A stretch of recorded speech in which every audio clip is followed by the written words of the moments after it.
Football প্রেমীদের জন্য এ যেন স্বপ্ন পূরণের খবর। যেখানে ফিফা বিশ্বকাপের টিকিট কালোবাজারে হাজার হাজার ডলারে বিক্রি হচ্ছে, সেখানে মাত্র $50 বিশ্বকাপ দেখার সুযোগ করে দিলেন জোহরান মামদানি। নিউ ইয়র্কের সাধারণ শ্রমজীবী মানুষের জন্য চালু হচ্ছে বিশেষ লটারি, যেখানে বিজয়ীরা পাবেন বিশ্বকাপের টিকিটের পাশাপাশি মেটলাইফ স্টেডিয়ামে যাওয়ার ফ্রি বাস সুবিধাও। ফুটবল প্রেমীদের জন্য, বিশেষ করে আমেরিকার নিউ ইয়র্কে বসবাসরত সাধারণ মানুষের জন্য এলো এক অবিশ্বাস্য ও দারুণ সুখবর। আসন্ন ফিফা বিশ্বকাপ ফুটবলের টিকিট যেখানে কালোবাজারে হাজার হাজার ডলারে বিক্রি হচ্ছে, সেখানে মাত্র $50 বিশ্বকাপের টিকিট নিশ্চিত করেছেন নিউ ইয়র্ক সিটির মেয়র জোহরান মামদানি।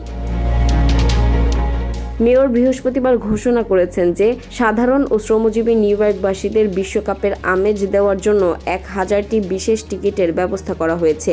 আগামী সোমবার সকাল 10টা থেকে একটি অনলাইন লটারি ওপেন বা চালু হবে, যেখানে অংশ নিয়ে নিউ ইয়র্কের নাগরিকরা এই টিকিট জেতার সুযোগ পাবেন। শুধু তাই নয়, এই $50 টিকিটের সাথে নিউ জার্সির মেটলাইফ স্টেডিয়ামে যাওয়া আসার জন্য ফ্রি বা বিনামূল্যে রাউন্ড ট্রিপ বাস টিকিটও দেওয়া হবে। তবে টিকিট জালিয়াতি এবং কালোবাজারি রুখতে মেয়র মামদানি এক কড়া নিয়ম জারি করেছেন। এই লটারির টিকিট কোনোভাবেই অন্য কারো কাছে হস্তান্তর বা বিক্রি করা যাবে না এবং স্টেডিয়ামগামী বাসে ওঠার সময়ই সরাসরি বিজয়ীদের হাতে টিকিট তুলে দেওয়া হবে।